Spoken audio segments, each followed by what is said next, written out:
Guides that are a little light are not perceived well by the markets, as you know, and this wasn't great. Amazon also has a history of having some of the kind of guidance that makes the stock go down a lot during some of their previous quarters. So it's not all too surprising, given the year we have ahead, that setting the bar a little lower is what the company wanted to do.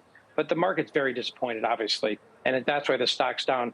We'll see what the call goes like, but this is a miss, and I find it very interesting that we're having these kind of numbers.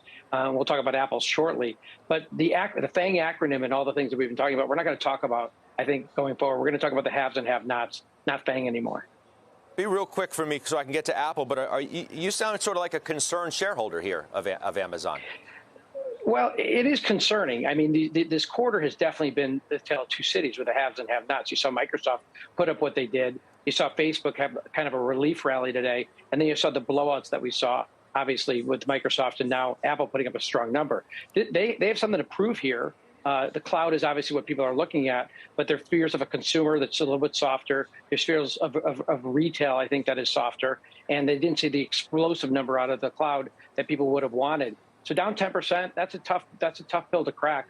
We'll see how it reacts tomorrow. But this is not a great quarter, and certainly not a great guide. Forgive me, 2,600 is where the stock currently is. Real quick on Apple, if you could, to sum up, China, not as bad as feared. Is that your takeaway? I think it's partially that, but I think it's more, this is going to look more and more like a services company. We talked in the past that this is not just the tech companies, it's touching so many parts of our life. As it looks more like a services companies and takes over more of our life, whether it's entertainment or auto or all the other parts, healthcare, that they're going to get deeper and deeper into. It's just a tremendous quarter, and I think there's multiple expansion that you're going to have here. And yes, there's a relief rally on what they did out of China, and that's why the stock's doing well tonight. Yeah, it was up into the number. It looks like it's, trying to stay above water here in overtime as well. Mark, I appreciate it. We'll talk to you soon. That's Mark Lehmann with the quick reaction for both Amazon and Apple.